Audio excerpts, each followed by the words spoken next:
भगवान विष्णुः मंगलम गरुडध्वजः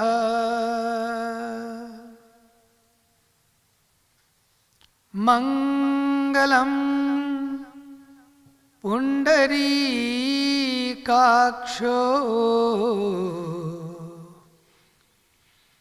मंगलायतनो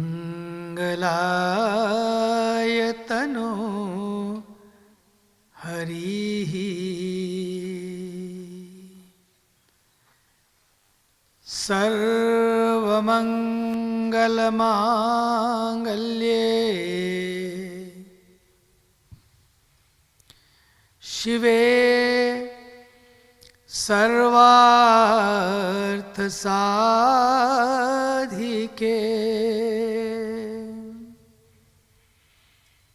शरण्ये त्र्यंबके गौरी नारायणी नमोस्तुते।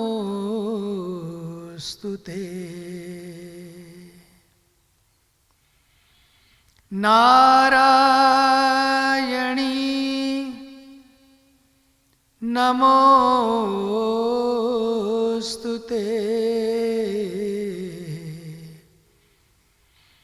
नारायणी नमोस्तुते।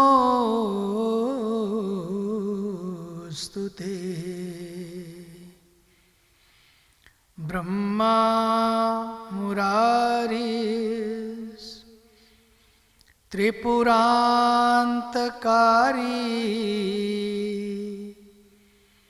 भानु शशिभू मिसुतो बुधश्च गुरुश्च शुक्रः शनिराहुकेतवा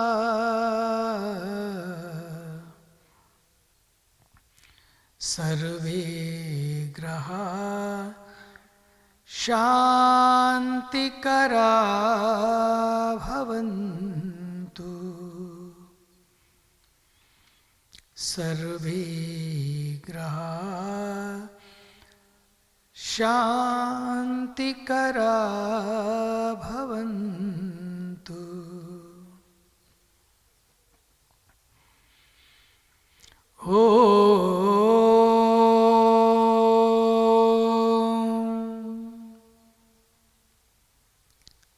सहना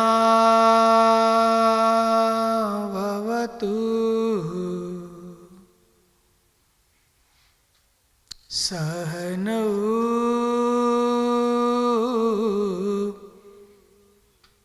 भुनक्तु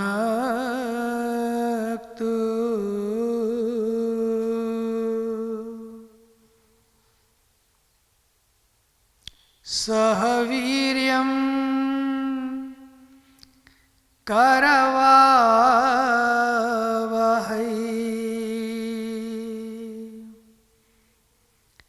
तेजस्विनावधीतमस्तु मा विद्विषावहै।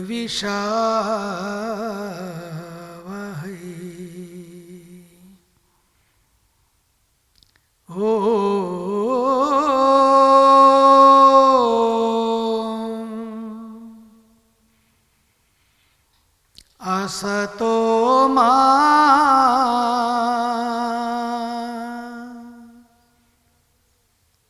सद्गमय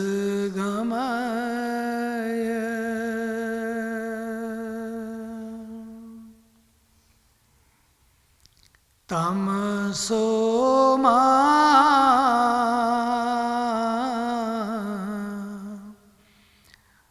ज्योतिर्गमय।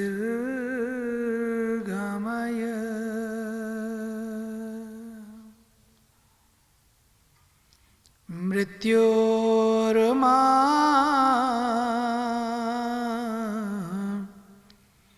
अमृतम्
सहस्र योजन पर भालु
मत नहीं आवे, महावीर जब नाम सुनावे। नासे रोग हरे सब पीरा, जपत निरंतर मत बीरा। संकट से हनुमान छुड़ावे, मन क्रम भजन जो लावे। सब पर राम तपस्वी राजा, इनके काज सकल तुम साजा। और मनोरथ जो कोई लावे, सोई अमित जीवन फल पावे। चारों युग परताप तुम्हारा, है प्रसिद्ध जगत उजियारा। साधु संत के तुम रखवारे, असुर निकंदन राम दुलारे। अष्ट सिद्धि नवनीति के दाता, असवर दीन जानकी माता। राम रसायन तुम्हारे पासा, सदा रहो रघुपति के दासा। तुम्हारो भजन राम को पावे, जन्म जन्म के दुख बिसरावे। अंत काल रघुवर पुर जाई, जहाँ जन्म हरि भक्त कहाई। और देवता चित्तन धरई, हनुमत से सर्व सुख करई। संकट करे मिटे सब पीरा, जो सुमिरे हनुमत बलबीरा। जय जय जय हनुमान गोसाई, कृपा करो गुरुदेव की नाई। जो सत बार पाठ कर जोई, छूटे बंदी महासुख होई। जो यह पढ़े हनुमान चालीसा, होय सिद्धि साखी गौरीसा। तुलसीदास सदा हरि चेरा, कीजे नाथ हृदय महाडेरा। कीजे नाथ हृदय महाडेरा। पवन तनय संकट हरना, मंगल मूर्ति रूप। राम लखन सीता सहित, हृदय बसौ सुरभूप। बोले भवन सुत हनुमान की जय। Allow your intention, your attention,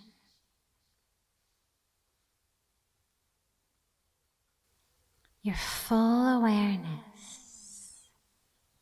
to be here.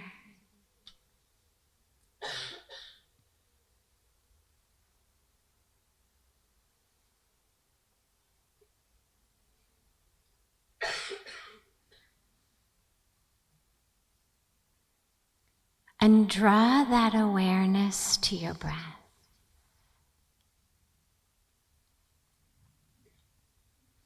Don't try to change the breath. Don't do anything with it. Just allow it to be that focal point for all of your awareness and attention and focus. Fully on the breath.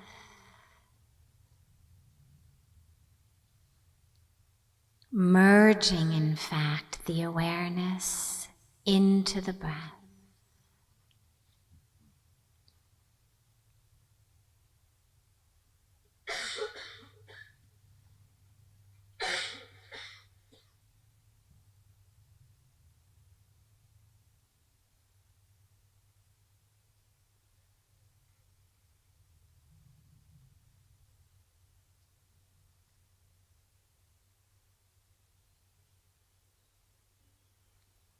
If the mind wanders, if you get distracted by sounds or sensations, or by the fluttering of the mind, just keep drawing that awareness back to the breath.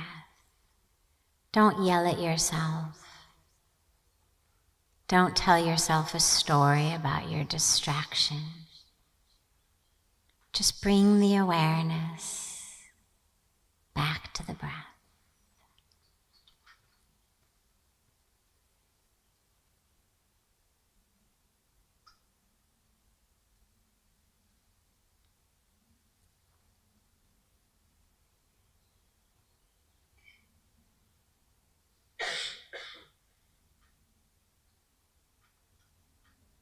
And as you exhale,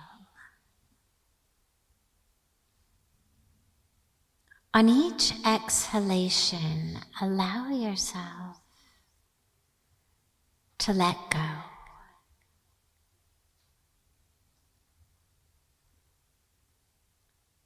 Let go of that which is holding you back and keeping you stuck.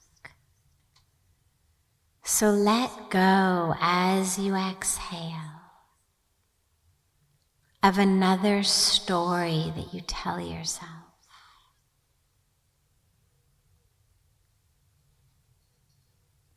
A drama that you play.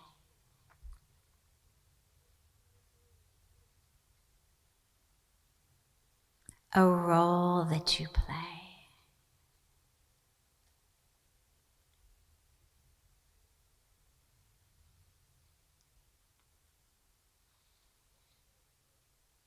Let go as you exhale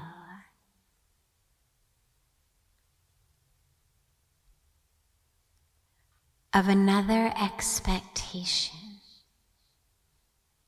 that you have of the world, of another person, of yourself. Just exhale this all back into the universe.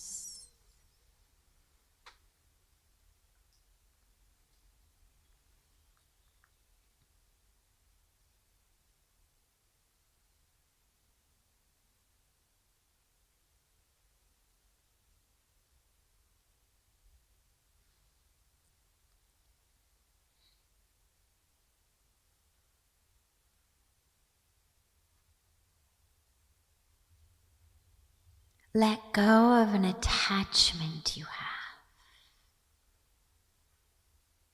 An attachment to the way that things should be.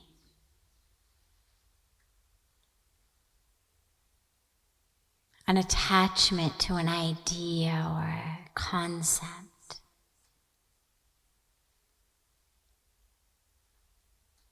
Something that you wrap your awareness and attention around. Just let it go.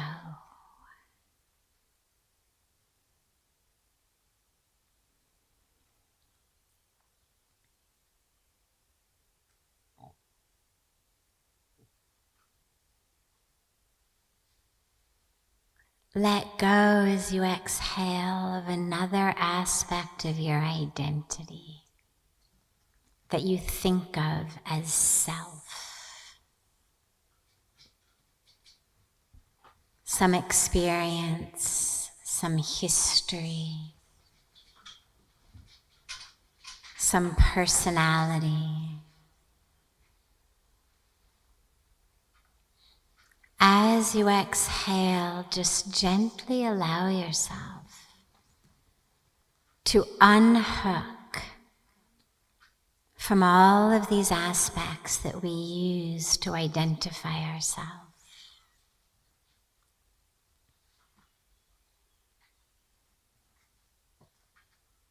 Just unhook and let go.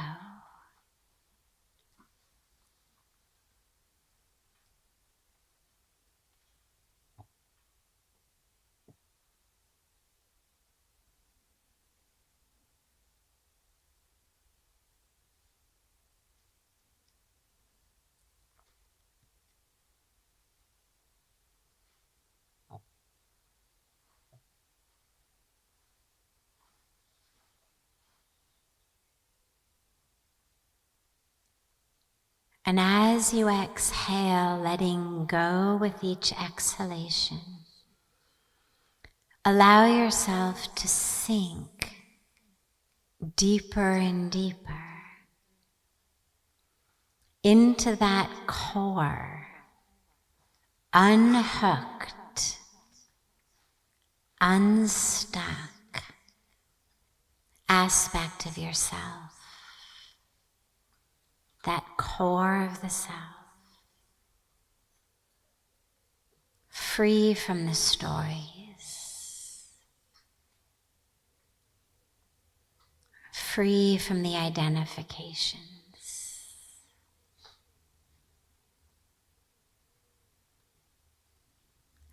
Exhale deeply and drop into that spaciousness.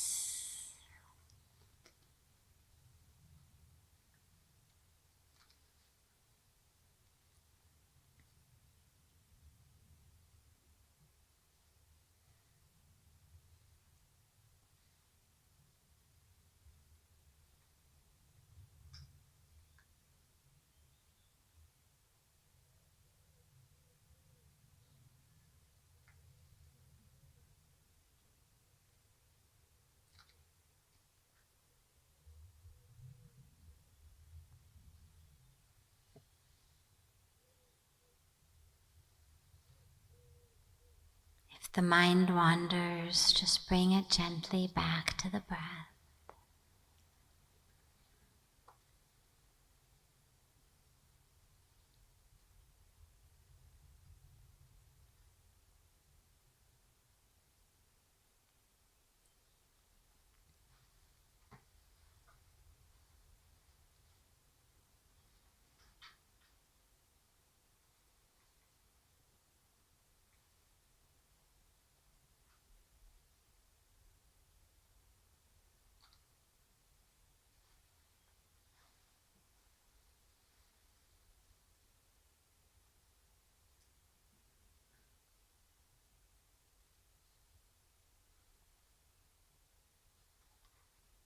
Notice yourself getting freer and freer as you drop deeper and deeper on each exhalation, letting go breath by breath of that you were holding on to, that which was blocking the flow of the sacred prana through the body.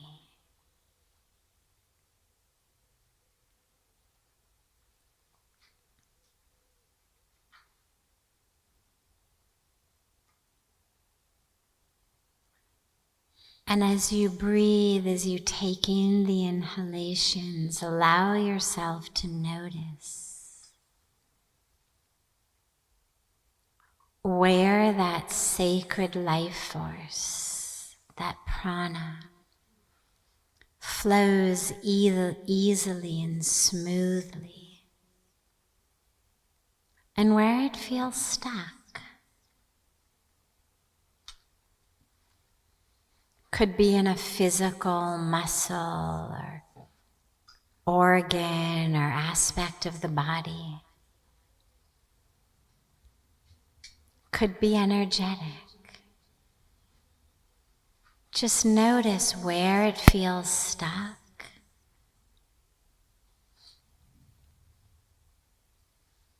And then as you exhale,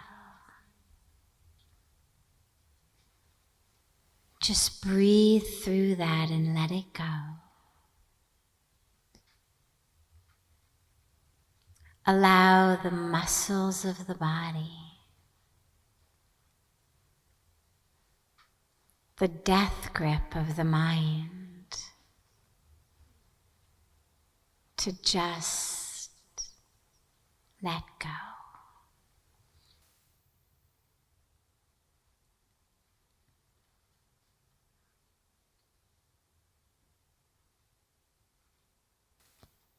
Slowly and gently Bring the palms of your hands together at chest level in Namaste, and then rub them gently against each other.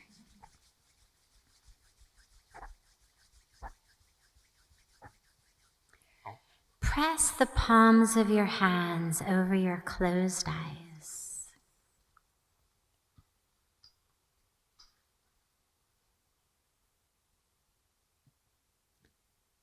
Slowly lower the hands and open the eyes.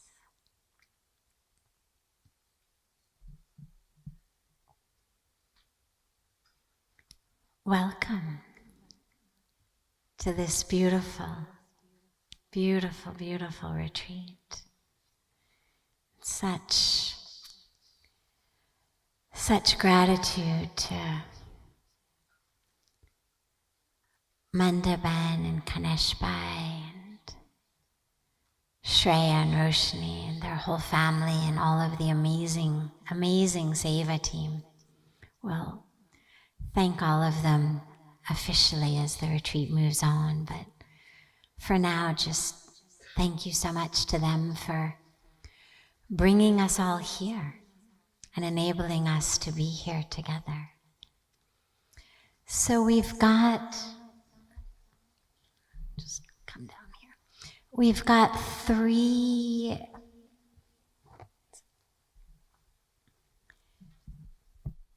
satsang times. And we're going to take different aspects of ourselves and our lives with each time. Each of them will flow in a similar type of format. We'll begin with some chanting and meditation. I'll share some words with you. Pujya Swamiji will share beautiful words and blessings with you. And then we'll open it up for questions and answers. So today, this morning, as we talk about our true nature and living authentically,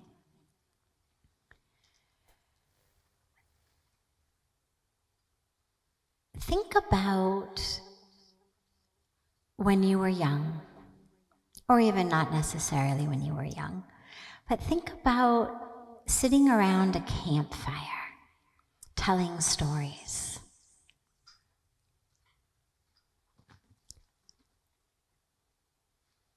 And then think about after that campfire, after the stories that we've been telling.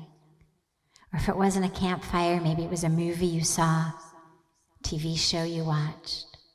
Doesn't matter where the story came from. But a story goes into your mind. Something you heard someone else tell you, something you saw.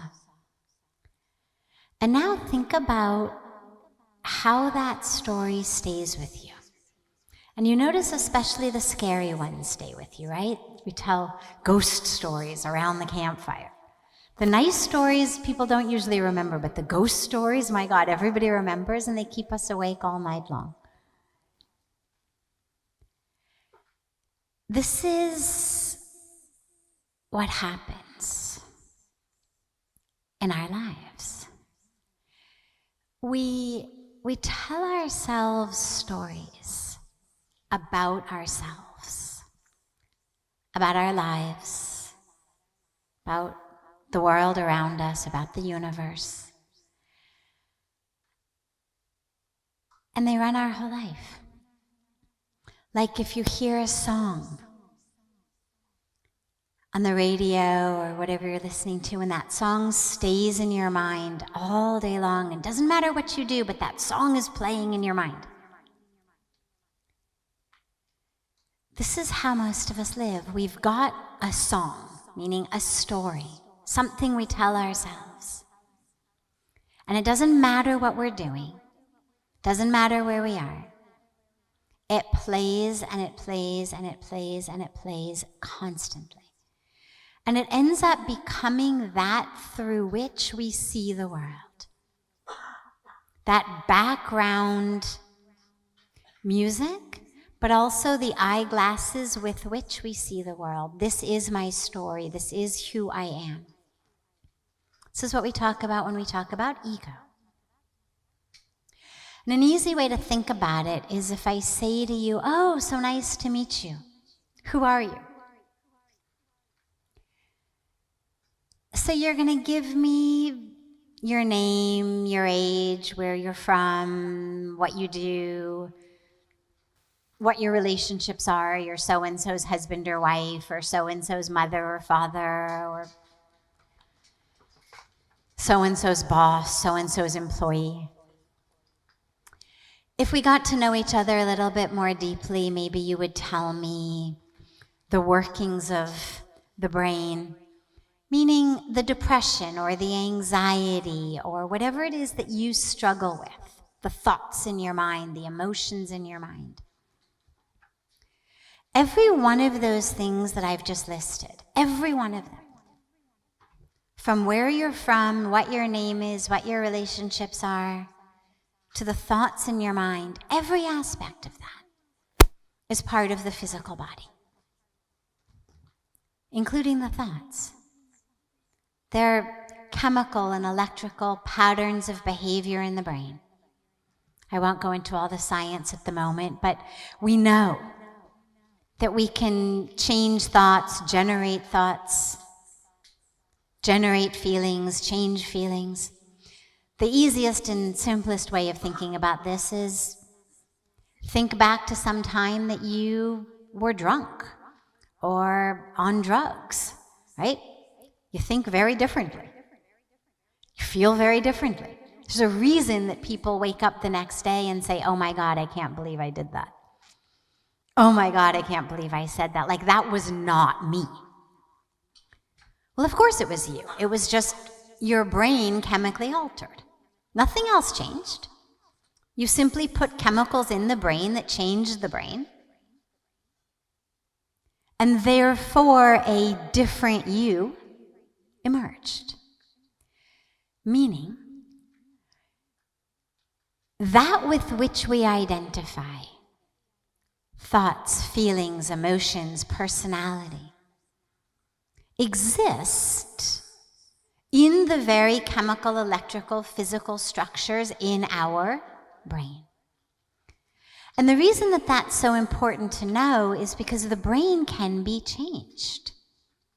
And this is where spirituality and science overlap in really beautiful and fun ways. Spirituality talks to us about sanskaras and impressions and vasanas and all of these terms about the nature of how we move through the world. Neurology talks about networks and patterns, but it's the same stuff. It's how we identify. The dilemma with a lot of this is it keeps changing. Keeps changing. And it isn't actually that core of who you are. And so when we want to know, well, who am I really? It's not the size of the body. It's not where the body's been. It's not what the body does. It's not who the body knows. It's not the chemical and electrical aspects in the brain. But because we identify with all of that, we have what I call a spiritual heart attack. Meaning, in a normal heart attack, it's not due to lack of blood.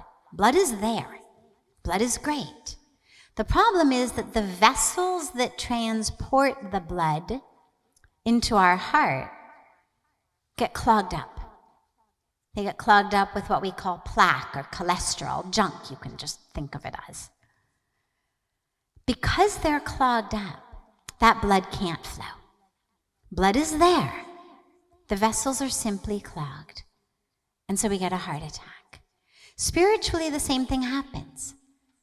Grace is there. Divinity is there. Truth is there. Love is there. Spirit is there. Everything is there. but our channels through which we absorb, connect with, know about, interact with, experience, become one with that grace, that truth, that love, that spirit are clogged up with junk. All of the stories we tell ourselves, all of the false identifications, it gets clogged up, and when it's clogged up, then spiritually we feel like we're having that heart attack. We suffer. So the question then becomes, well, okay, so who are we then? If we're not that, who are we? Well, spiritually we're told who we are is soul, is spirit. We talk in Sanskrit about Paramatma and Jivatma. I won't go into too many details, but what's important to understand is it means soul. Atma means soul. Jivatma is this individual soul. Paramatma is the divine. And the whole journey, yoga, means union. And it's a union of that Jivatma, the individual soul, individual self, to the divine. But it's actually a reunion. It's not two become one. It's one that was always one, but that forgot it was one, remembers it was one, and therefore again becomes one. So we remember who we are. That soul, that spirit, that divinity, that consciousness. A beautiful way to think about it is the wave and the ocean, because they both exist. The fact that I am one with, inseparable from Paramatma, the divine, the supreme, doesn't mean that I'm not also Jivatma, individual self, here in this human body, having this very individual human experience. So you think about a wave on the ocean. The highest truth of wave is ocean. Even as it's a wave, its highest truth is ocean. You take a spoonful of water from wave, you look at it under a microscope, the scientist is going to say ocean. They're not going to say wave, they're going to say ocean. Highest truth of that water is ocean, regardless of whether it came out of a tsunami, the depth of the ocean, or a tiny little wave. Its core is ocean. Like all of our core is spirit, soul, consciousness, divinity. And I keep using all of these different words because it doesn't matter what word we use. Doesn't matter what language that word is in. Doesn't matter which spiritual or religious book that word may have come out of. Doesn't matter. Transcends all different paths, religions, words, languages. That's the highest truth. And then we have wave, which is this individual experience. And that's also so beautiful and so important. And so when we talk about our true and authentic self, on the highest, deepest level, soul, spirit, essence, consciousness, divinity, ocean. And we honor and celebrate the individual. Because each wave in and of itself is beautiful and powerful and has great potential. And as we do that, as we dive into thinking about our authentic self, you think about nature. For me, all of my inspiration comes typically either from the Bhagavad Gita or from nature. How are the trees? How are the flowers? How is Mother Earth? And you think every flower blossoms exactly as the type it is. It doesn't matter what patch it is. You could plant an apple tree in the midst of an orange orchard, but that apple tree is going to give you apples. It's not going to look around and say, oh my God, everything else is oranges. I guess I'm supposed to give oranges. It's not going to grow up with a complex. Oh my God, what's wrong with me? The oranges aren't going to look at it and say, oh my God, what's wrong with you? Where's your peel? Where are your seeds? Where's your juice? They all understand. Yeah, I'm surrounded by oranges and I'm an apple tree. Beautiful. You think about flowers. A beautiful garden has so many different types of flowers, each one complementing each other, each one fully embodying itself, not trying to become the other, not looking at the other for how it's supposed to be, but fully trusting in the intelligence of its own seed and allowing that to sprout. And so as we talk about our authentic self and living authentically, to me what that really means is, yeah, on the most authentic level, I'm soul, I'm spirit, I'm divinity, I'm inseparable from, indivisible from the divine. And as this individual, flower, tree, blossom from a seed, who am I? What is really my core nature? Not what am I surrounded by? Not what am I hearing others say I should be?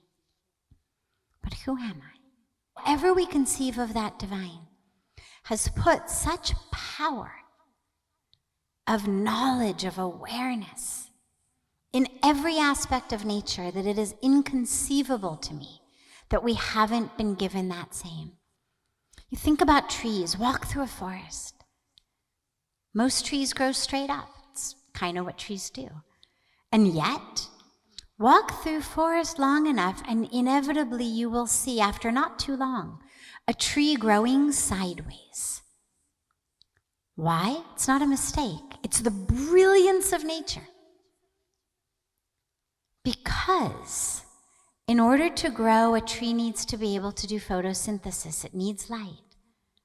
And for whatever reason, where it came up out of the ground, if it grew straight, it was going to not get enough sunlight. And so the intelligence within it had it grow sideways, knowing my light is over here. If I grow straight up, I'm going to suffocate and die. Yeah, it's what everybody else is doing. Yes, it's theoretically what I'm supposed to do. And yet, I will suffocate and die. My light is over here.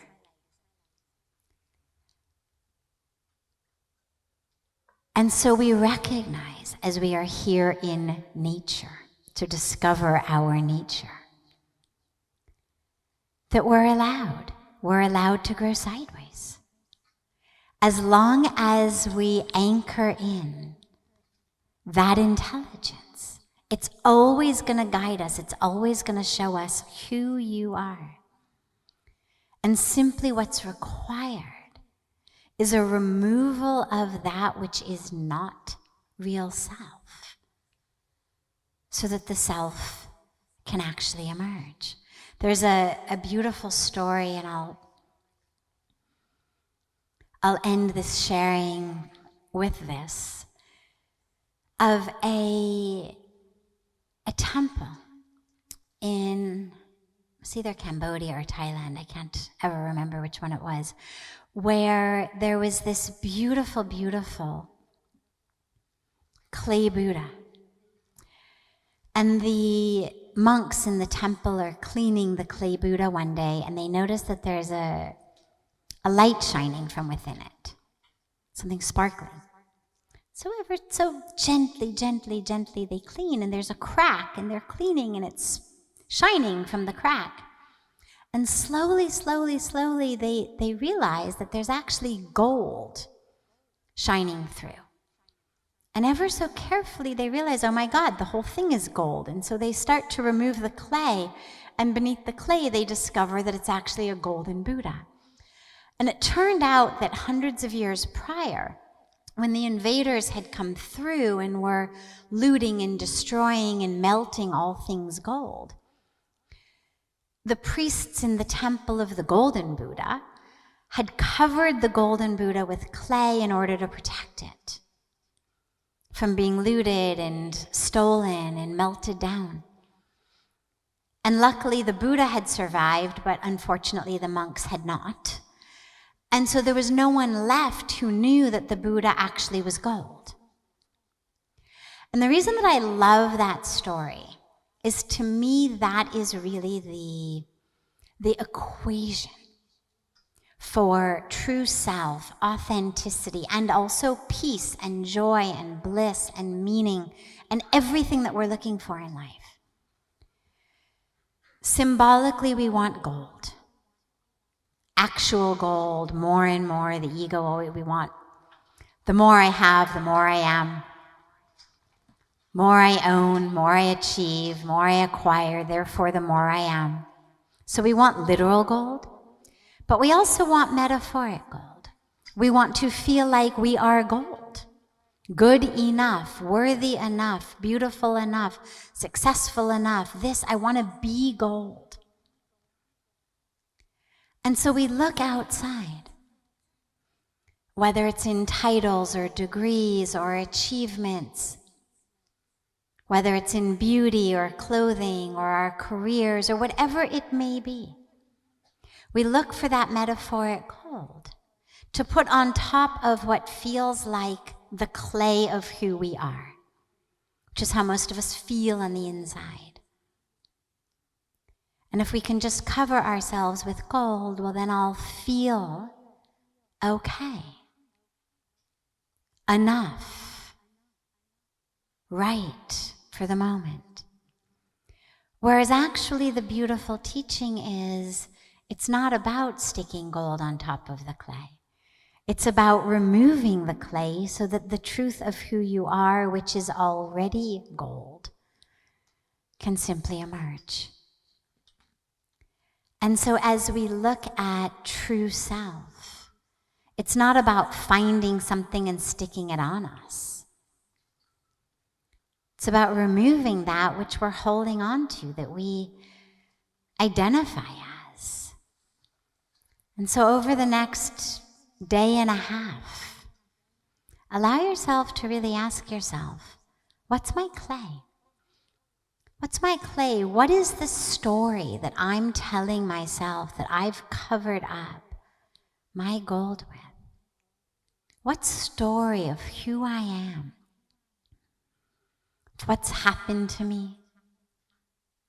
What I've done? What I've achieved or not, acquired or not, attained or not? What are these stories that make up that clay that I identify as, that actually simply blocks the truth of who I am from me? And then we let them go, so that that truth, that golden truth of who you are, emerges. And that's the beauty of being together in this retreat. I'll end this for now here. I'll ask Pujya Swamiji to bless us, and then we will open it up for questions. Om Sarve Bhavantu Sukhinah Sarve Santu Niramaya Sarve Bhadrani Pashyantu Ma Kaschit Dukkha Bhag Bhavet. Om Shanti Shanti Shanti.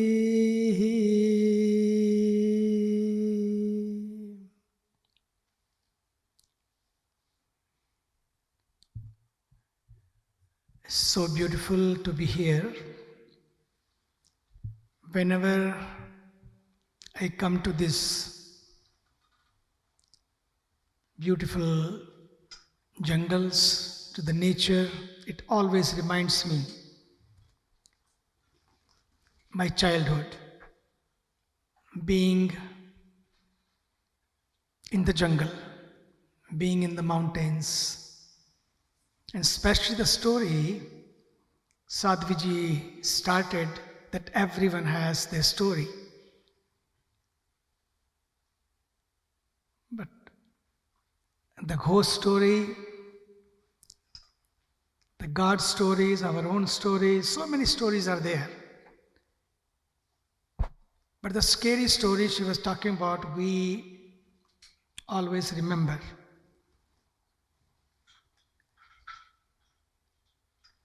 How we carry these scary stories in our whole life, because when we forget the whole purpose of our life and our own identity, what we are. She was talking about, who am I? But let us take care of about this ghost story, that in the jungle, when I was sent after 1 year of silence, I was very afraid of ghosts. Even my master gave me the mantra, but back of my mind, the music of ghost was always there. Even the mantra was there, but the music of the mantra, at the same time, the fear of ghost was there. But after 3 years of practice of mantra, 3 days of practice of mantra, the ghost was over. And God took over. Ghost was gone, God is on since then. And no problem.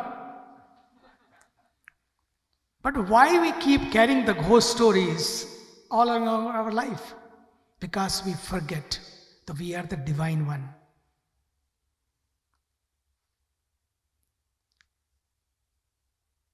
That's why a very famous philosopher, the Jagat Guru, in 8th centuries, one of the most renowned scholar, Acharya in India, Shankaracharyaji Maharaj, he gave thousands and thousands of beautiful, wisdomful mantras. But he started with one beautiful way. Who am I? What is my journey? Why I'm here? Why I'm so stuck? Why I feel all the time these many bondages in my life? And how I can be over with that. This is my fate. I am going to be like this. No freedom. or I can be free. And he gave the mantras beautifully. Koham kastvam kutayata Kame janani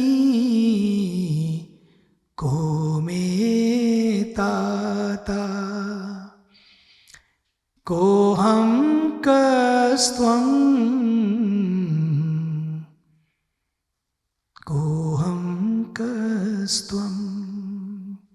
iha sansare khalu dustare Kripaya pare pahi murare bhaj govindam bhaj govindam govindam bhaj mudmate bhaj govindam bhaj govindam govindam bhaj mudmate mudmate mudmate. It's an ancient Sanskrit language. Koham, who am I? Kastvam, who are you? How we met together, how we are brought on this earth. What is our relation with our parents and parents today? But we are becoming parents of each other, the children of each other, from birth after birth. This is not the only birth we have.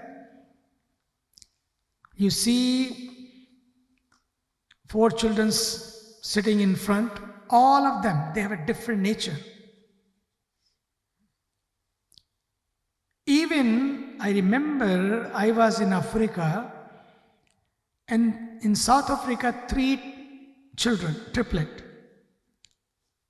born in same family, to the same DNA, to the same parents, and just few seconds or minutes difference, whatever time it takes, and they were there, but they were completely different.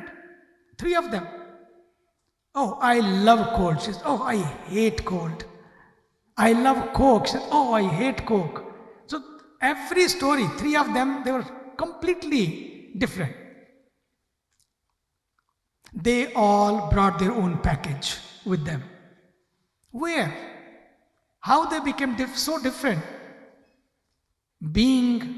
Eating the same food, being with the same parents, same atmosphere, same everything, but how they can be different? It means they are coming from some other journey. This is not the only journey. That's why not to worry. We have next journey also. You don't have to finish everything in this life. You don't have to acquire everything in this life. Not to worry. Why we become so much stressed up? Oh, if I am not there, then what? If I don't achieve that, then what? It is not end of the world. First of all, not to worry, not to be stressed up. If I don't reach there, so what? Somebody else will reach. Look at the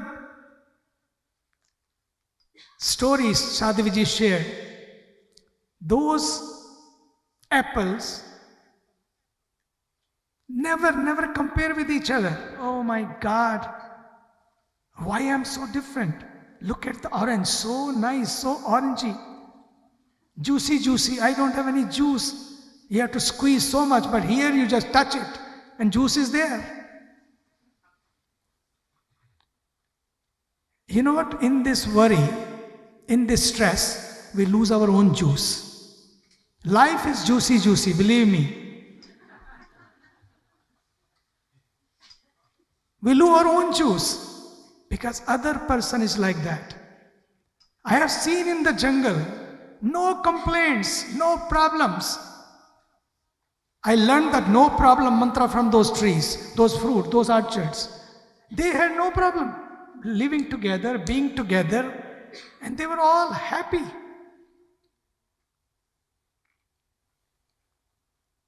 But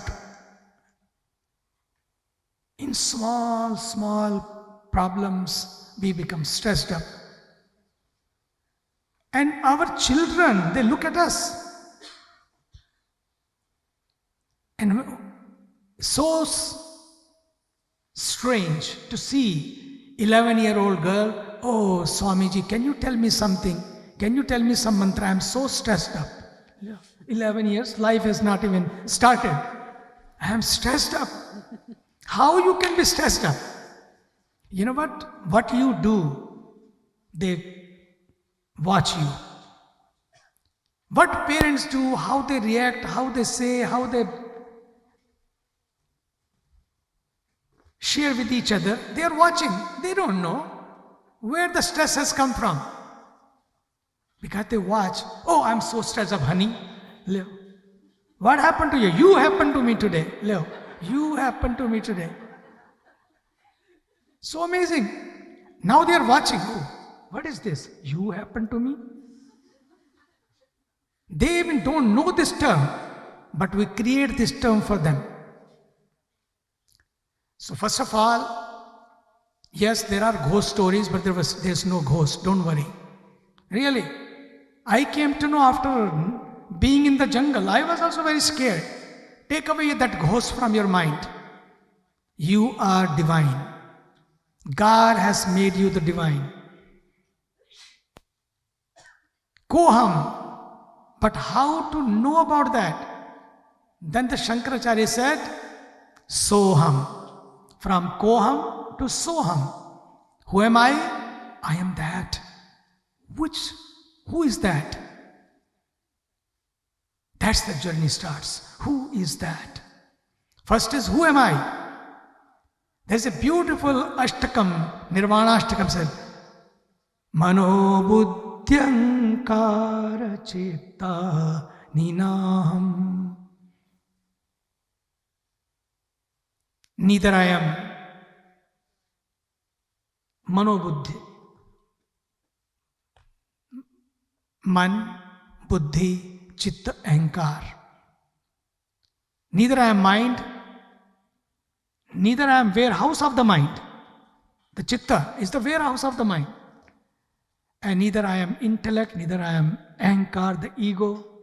And it goes on and on in the whole beautiful Ashtakam. Is the stotra, is the beautiful divine verses by Shankaracharyas. That's the end of the verses. I am that. Just we have to realize, first of all, we are given again and again and again to our mind. And whatever you tell your mind, it becomes. Mind is so amazing. But we make our mind so powerful, so negative. You are the master to train your mind. Even the brain can be trained. Nowadays the science says, you can train your mind, you can train your brain. You can have your journey from Koham to Soham. In these 3 days, 3 sessions, only we have, why we have a 1.5 day only?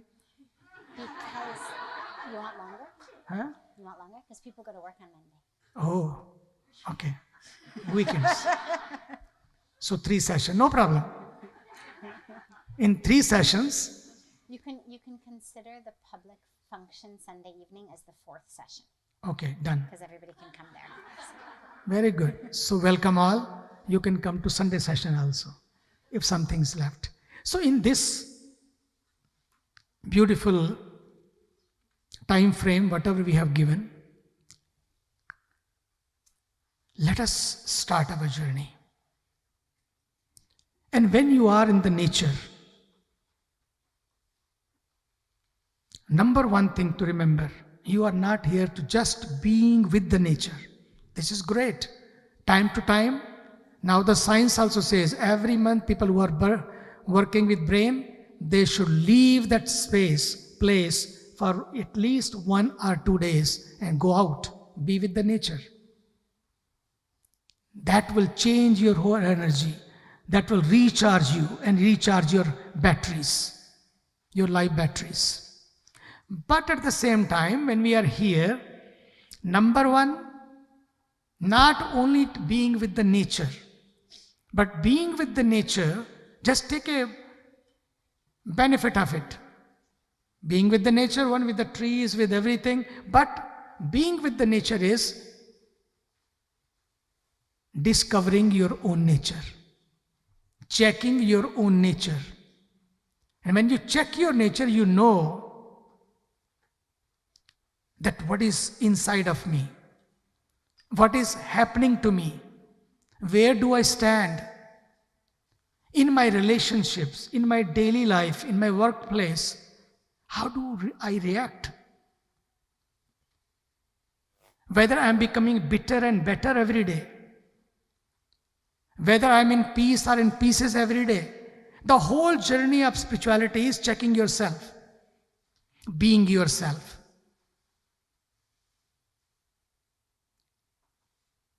And if it's not being checked, you will not see the change.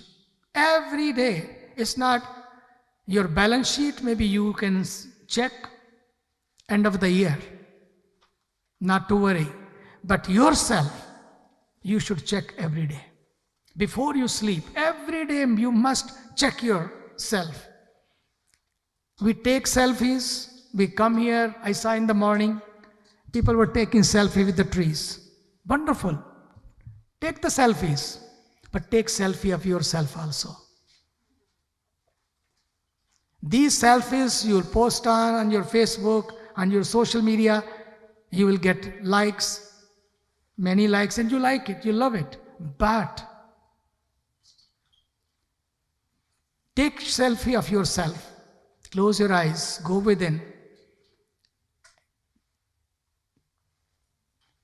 and become anchored and grounded inside of you. Go deeper and deeper. And when you are here, after the satsang session, you will have a time. You are not here for chatting. Less chatting, more chanting. Yes, that should be the mantra. Less chatting, more chanting or more checking. When you are with the people, more chanting. When you are alone, more checking. Check yourself.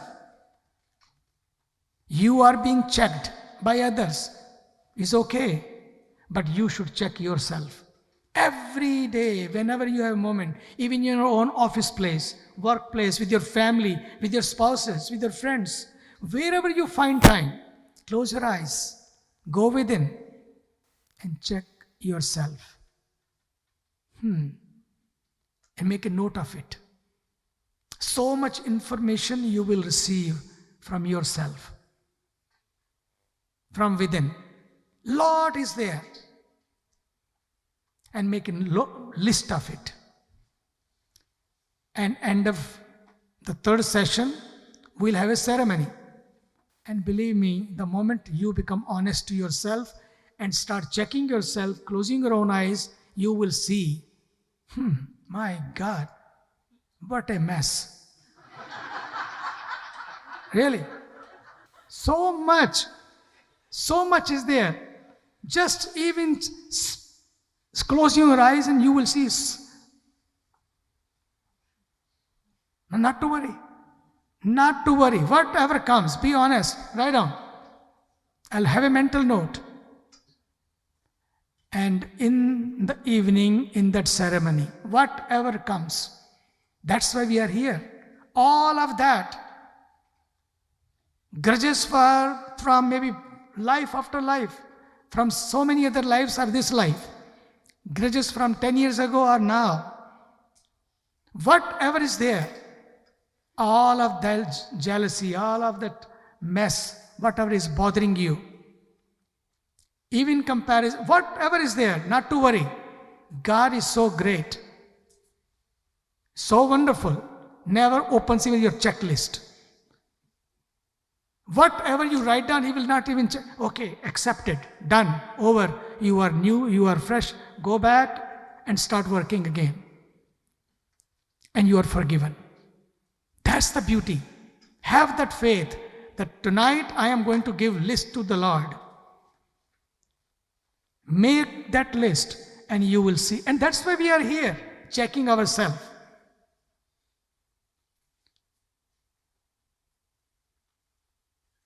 How to check yourself, and when it comes, minus is there, plus is there, with plus we are very happy, but with minus we are not happy.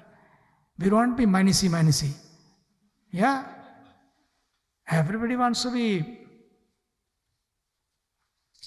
C, number one. But how to take care of that? That we will discover in this session and the evening session. When I came here, I asked her first thing, because the people will ask Wi-Fi. She said, but they have a camp rules. I think there should be people with no phones. They can use their phones when they need it, but it's better rather than going on Wi-Fi. I think this is the time that we should go Wi-Fi. This is the time not for Wi-Fi. Use Wi-Fi, not a problem. Why Wi-Fi is needed, why you become hi-fi, why become Wi-Fi, all those is important. We will share with you. But here you are, this 36 hours, for some special purpose. Who am I? And in meditation, from Koham, who am I, to Soham, I am that. Even I came as a sinner, doesn't matter, because I think, oh my God, anybody will, oh, we are sinners. We have done so much sins. The divine touch of the divine, there you don't have to change the religion. You don't have to change anything. You don't have to change everything. Just be as you are. Only one thing is there. Honestly dedicate yourself and surrender yourself to the divine. And things change. And in this evening ceremony, we'll take your list. Write down everything from now on to the evening. And all of that, what is bothering you. Where you think, I am comparing so much, I am judging so much, I am so judgmental, whatever. All of that, bring to that fire, and fire will take care of everything. And fire is to purify. That fire of knowledge also purifies us.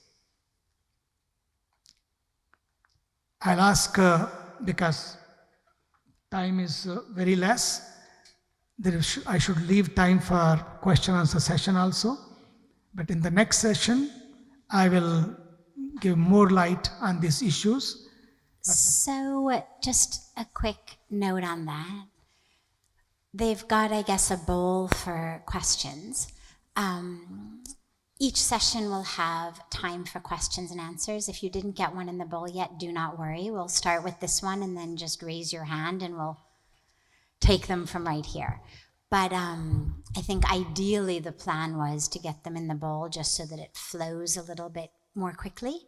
But for now, do not worry if you've got any questions. And the other important piece to mention about questions is, this isn't like school where it's questions about the topic that was just discussed. A lot of times when we'll do a talk or a program, someone will say, well, can I ask something about something else? And the answer is, of course. The questions are not, they certainly can be clarifications, as in, you said this, I didn't understand, can you elaborate? But really the question answer time is meant to expand the session. It's all about all of those aspects, those questions that you don't yet have an answer to, that weren't yet spoken on, things that you're holding in your mind, in your heart, that if you could get an answer, if you could get vision, if you could get clarity, if you could get understanding, that you would be able to take the next step on your unfolding, on your growth, on your blossoming, on your emergence of the gold. So that's the time for the questions. It's not about, okay, who didn't understand that line in this word or that. It's yes and on this theme of true self and authenticity, what in you is blocking you from being able to live in that, to understand that, to know that? So That's what the question and answer time is for. So with that, we'll start with the one question that was in the bowl, and then we'll open it up to any questions that anyone here has.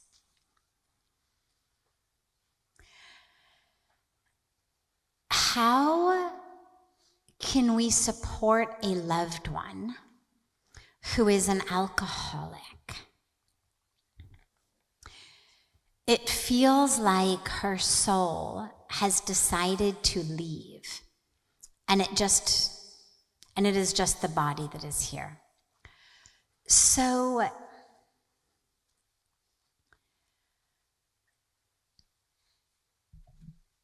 a lot of us are faced with a challenge. I mean, we're faced with many challenges, but a lot of us are faced with a specific challenge, which is a loved one who's in addiction, alcohol, drugs, some other form, shopping, food, whatever it may be.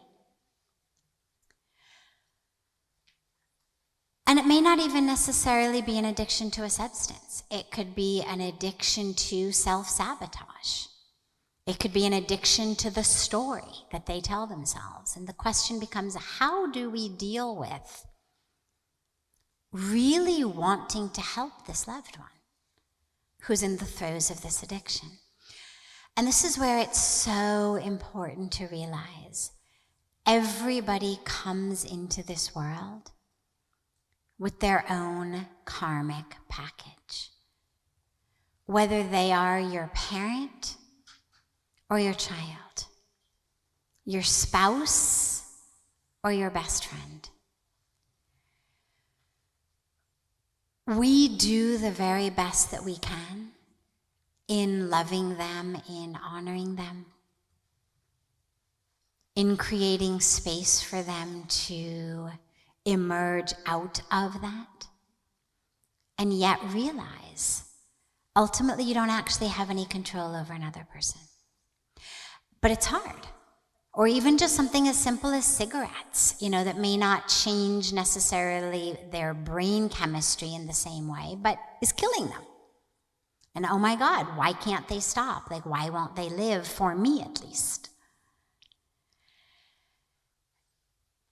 We have to realize we've only got control over our own selves and over our own reactions to how other people are. When you're looking at addictions, though, especially alcohol, drugs, food, these sorts of things that really are about numbing myself, what they are is that person's response to the present moment, which feels unbearable, untenable.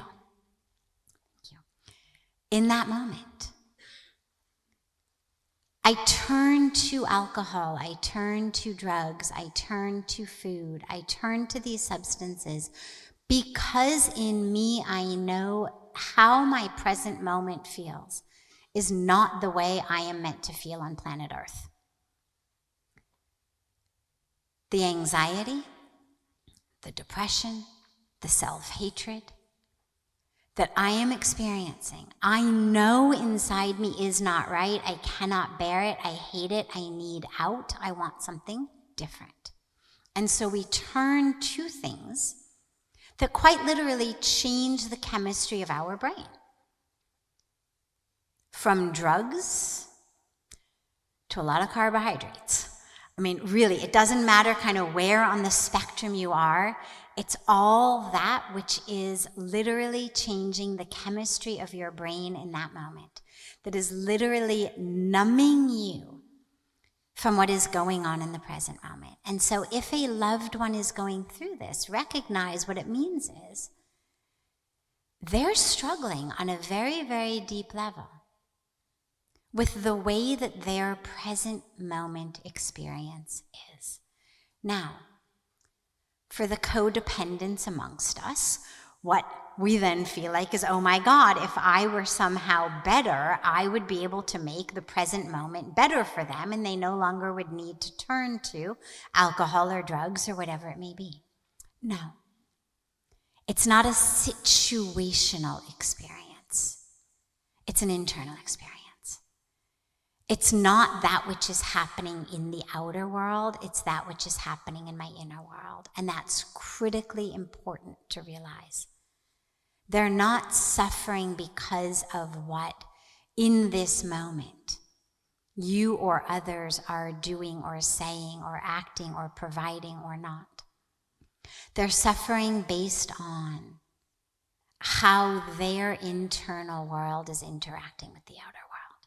And the most you can do is love them, support them, create a space in which their authenticity can emerge, help them understand that they are not that present moment experience that they're having, that there is another alternative, that whatever that feeling they're having of unbearableness is not actually going to cause them to explode or implode as it feels. And I know this on a personal level. I have a history with addiction. So, I'm speaking from experience here. I know what it feels like.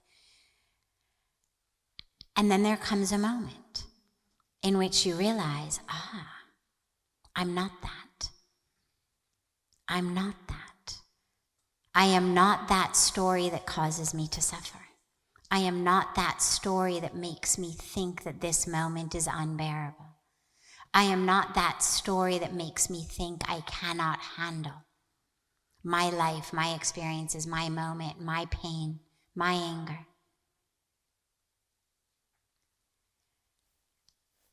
And as their loved ones, if we can help them have those experiences, we're not going to teach it to them. We're not going to convince them. The best we can do is create a space of love for who they are, not telling them they need to be different.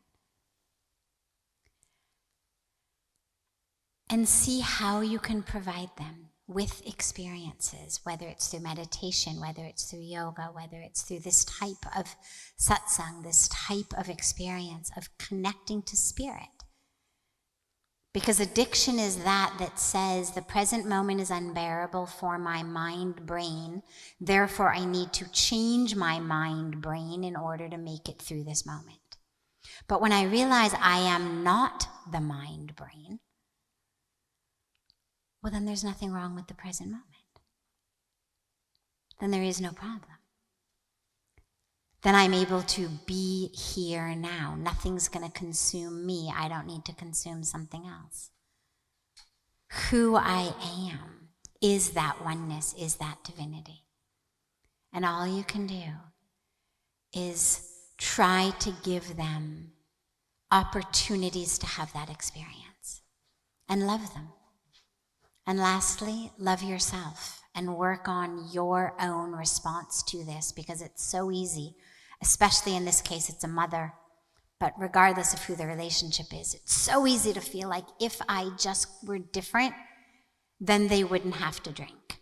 If I just were different, they wouldn't be using. If I just were different, then they wouldn't need to do this. And that isn't true, not even a little bit. They've got this as their karmic journey, as their karmic experience. And love them, support them, celebrate them, hold space for them, pray for them for sure, and enable them to go on their own karmic journey, whatever that may mean for them. How do we help to change negative thought patterns which create fear and anxiety? Twofold. Working with your thoughts is perhaps the most important piece of work that you're going to do in this lifetime. Our minds, a lot of us say, it's only in my mind. It's just the mind. And we negate it like that. Whereas the mind is actually that which controls your life. Every single thing that happens, you are sitting here today because of your mind. Thank it. give it a round of applause. Appreciate it. Celebrate it. I mean, your mind did a good thing. You saw somewhere, some email, some text message, something online, and you said, that is what I'm going to do. Good decision of the mind. People who are sitting in a bar right now, halfway through their 10th drink of the day, are there because of their mind. Our mind is the steering wheel for our lives. Would you ever buy a car, regardless of how beautiful it was, if it didn't have a steering wheel? I mean, could you imagine a car dealer saying, oh my God, best deal in the world, it's the most beautiful car. You're gonna love it. Surround sound, 0 to 60 in 2 seconds flat. Yeah, no steering wheel, but that's all right. I mean, anyway, it's just a steering wheel, right? So the mind is the steering wheel for our lives. Working with your mind is the most important. I mean, who you are is soul. Pujya Swamiji shared these beautiful teachings of the Shankaracharya. Like this is canon. This is who you are. You don't need to work with that. You don't need to develop the soul, or develop the spirit, or develop the true self. All we need to do is let go of the nonsense that keeps us from recognizing it, that clay. So working with negative thoughts, 2 pieces, 2 parts. Number 1, we see what they are, we recognize what they are. We realize they're not true. And number 2, we change them. Really quite simple. First piece is awareness. This is where mindfulness is so important, where awareness is so important. If I don't even know what my negative thought patterns are, they run my life and I can't change them. First, you have to be aware. It's like if we don't know that junk food makes us sick, we'll keep eating, French fries and drinking Coke and forever. If we didn't know, why not? Tastes great.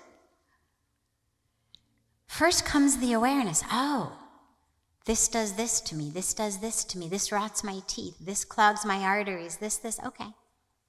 So the first piece is awareness. What are those thoughts? We practice mindfulness. We're going to do a beautiful silent walk later. You've got, as Pujya Swamiji was saying, so much time here to be aware. Check yourself means be aware. What's going on inside? I guarantee you, it's mortifying. Be prepared to be really embarrassed. Most of us have really high views of ourselves. Oh yeah, I don't think like that. Yeah, my mind's different. When you actually watch it, it's perhaps the most embarrassing moment of your life. The good news is there's no audience, it's just yourself. And you realize what happens in your mind. Watch it. What you're going to notice, sadly, as the questioner asked, is a lot of it is really negative. We are incredibly judgmental. It's amazing. You walk through a garden, and the mind doesn't say, oh my God, those stupid roses. Like, don't they see the jasmine next to them? Don't they know they're supposed to be white and little instead of red and big? We never do that. You walk past fruit trees. We never say, oh my God, those apples. Don't they know they're supposed to be orange and juicy? But as we walk through the world, oh my God, the way we look at people, think about them, unconsciously even. The way we look at ourselves, talk to ourselves, oh, that was so stupid. How did you say that? God, you're such an idiot. Just spontaneously. So really notice, what are those thoughts? Be aware of them. And as you're aware of them, ask yourself a very simple question. Is this even true? I'm like, these are the facts I'm basing my life on. This is my story. Is it even true? Am I an idiot? Am I so stupid? Am I worthless? Am I useless? Am I never going to become anything? Am I not enough? I mean, is that even true? Does that actually even have any bearing in reality? Where did it even come from? Where did I hear it the first time? Who told me that? Directly, indirectly? Where did I pick that up?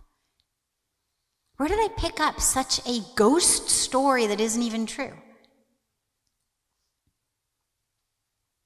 We pick it up in childhood. We pick it up through things that people say, consciously, unconsciously, directly, indirectly. We pick it up through marketing. We pick it up from all over the place.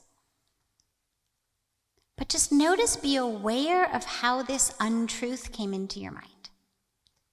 And then change it. I mean, we all want to live in truth, so how can you possibly be telling yourself a lie all the time about yourself and everyone else? This one's like this one's like that. How do you even know? Is that true? Is that person really an idiot? Are they really selfish and mean?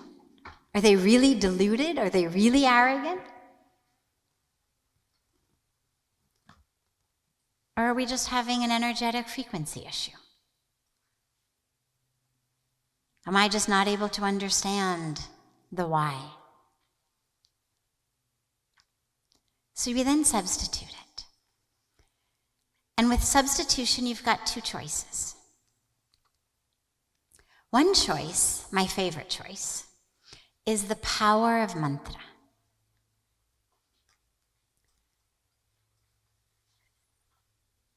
Mantra fills our mind with divinity, with literally the sound of divinity, the sound of healing.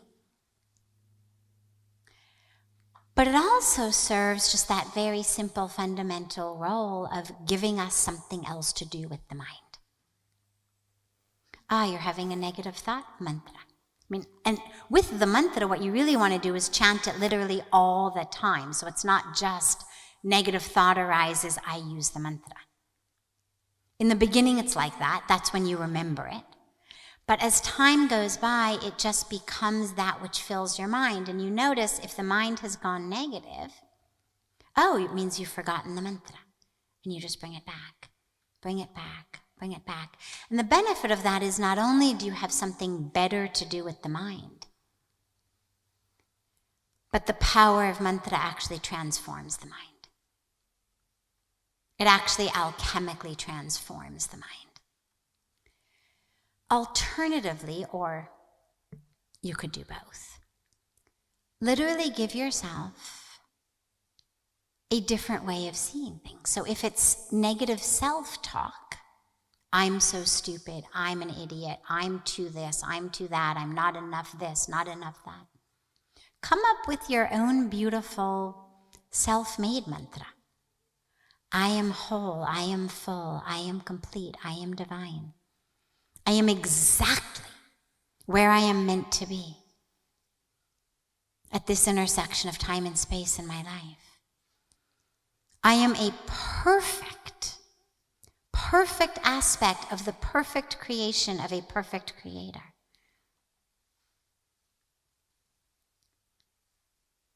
Figure out what works for you and allow that to be what you fill yourself with.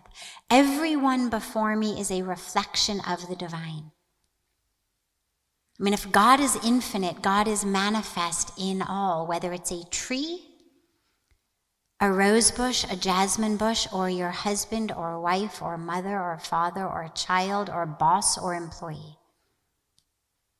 Everyone before me is a reflection of, a manifestation of the divine.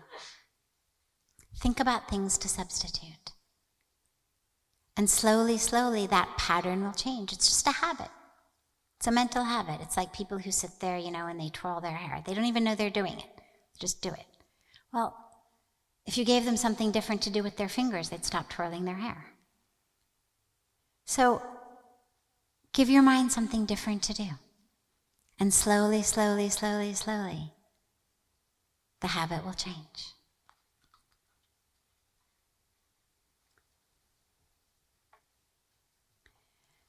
So we've got time for just one more quick question, if there is one.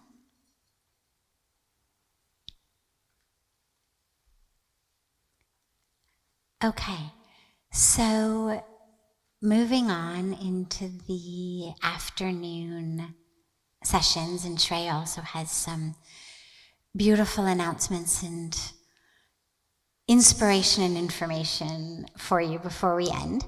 But just to let you know, we are going to have a beautiful walk together later this afternoon. The walk will be in silence. So I'm going to just offer you something now so that at the time as we gather, I don't have to be shouting into that space here with a beautiful microphone and the ability to let you know. There's a beautiful mantra that can be used, no pressure, no compulsion whatsoever, but that can be used. I'll give you actually two options. Pujya Swamiji gave you the first option, which is Soham. Soham, it means I am that, the capital T that. I am the creator, I am the creation, I am the universe, I am one with it all. So as you walk, so, hum, so, hum, so, hum. Right, left, so, hum, so, hum, so, hum. Another option is Om, Brahm. Om, Brahm. Om, Brahm. Essentially meaning the same thing. All is one. All is the supreme. All is the divine. Om, Brahm. Om, Brahm. So choose one or the other, or choose something else. As you walk in silence, allow your mind to chant, to chant, to chant. And we'll walk together in silence, going deeper and deeper inward, even as our legs are taking us outwards. And then, as Pujya Swamiji mentioned, we've got this beautiful sacred fire ceremony this evening. So as the day goes by, allow yourself, either literally or metaphorically, either way, to make a list. So you can make a list in your mind or you can make it on paper. Either way, of all of that which is holding you back, the stories you tell yourself, the grudges, the anger, the pain, the expectations, the attachments. And we're going to offer those lists into the fire this evening.